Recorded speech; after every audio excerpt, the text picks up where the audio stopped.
முதல்வர் கோப்பைக்கான விளையாட்டுப் போட்டிகள்ல அதிகமானவங்க பங்கேற்கிற வகையில விழிப்புணர்வு ஏற்படுத்துற இருசக்கர வாகன பேரணியை துணை முதல்வர் உதயநிதி கொடியசைத்து தொடங்கி வச்சாரு. விளையாட்டுப் போட்டிகளை பார்வையிடுற பார்வையாளரா இல்லாம அனைவரும் போட்டிகள்ல பங்கேற்க செய்வதற்காக முதல்வர் கோப்பைக்கான விளையாட்டுப் போட்டிகள் 2025 நடத்தப்பட இருக்கு.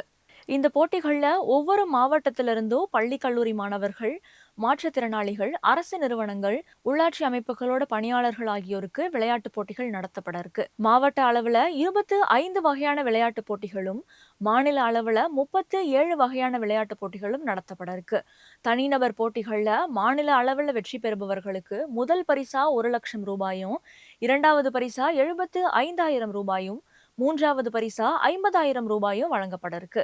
37 கோடி ரூபாய் மொத்த பரிசு தொகையை கொண்ட 2025ஆம் ஆண்டு முதல்வர் கோப்பை விளையாட்டுப் போட்டிகளுக்கு இணையதளம் மூலமா பதிவுகள் நடைபெற்று வருது. முதல்வர் கோப்பை விளையாட்டுப் போட்டிகள்ல கலந்துக்கிறதுக்காக விழிப்புணர்வை ஏற்படுத்துற வகையில இந்திய பெண்கள் மோட்டார் சங்கம் சார்பில் அதனோட தலைவரும் சர்வதேச மோட்டார் பந்தய வீராங்கனையுமான செல்வி நிவேதா ஜெசிகா தலைமையில சென்னையிலிருந்து ராமேஸ்வரம் தனுஷ்கோடி வரைக்கும் மேற்கொள்ற இருசக்கர வாகன பேரணியை துணை முதல்வர் உதயநிதி கொடியசைச்சு தொடங்கி வச்சாரு.